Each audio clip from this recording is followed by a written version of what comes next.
माननीय मुख्यमंत्र्यांनी 6 विभागीय बैठकीमध्ये सर्व पदाधिकाऱ्यांना सूचना दिल्या आहेत।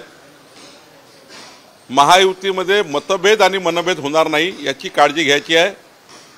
कोणत्याही नेत्यांनी महायुतीबद्दल कुठलंही स्टेटमेंट करू नये, मन दुखतील असं स्टेटमेंट करू नये, महायुतीत खळा पडेल असं कोणतंही स्टेटमेंट करू नये।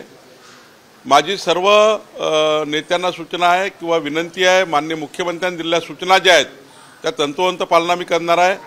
राहिला प्रश्न महायुतीचा, आम्ही माननीय मुख्यमंत्र्यांनी आमचे रवींद्र चव्हाण अध्यक्षांनी असं सांगितलं आहे कार्यकर्त्यांना, पदाधिकाऱ्यांना सर्व बैठकीमध्ये की ज्या ठिकाणी महायुती होत असेल त्या ठिकाणी जाणीवपूर्वक करा, महायुती तोडू नका, आणि ज्या ठिकाणी होणार नसेल त्या ठिकाणी मैत्रीपूर्व लढताना कुठलंही असं तुम्ही प्रचाराच्या वेळी, प्रसाराच्या वेळी, समोर निवडणुकीमध्ये आले असताना कुठेही त्या ठिकाणी चुकीचं वागायचं नाही, कोणाचाही मतभेद तयार करायचा नाही, मोठ्या भावाच्या भूमिकेत आपण राहायचं, या सूचना आमच्या सर्व कार्यकर्त्यांना दिल्या आहेत।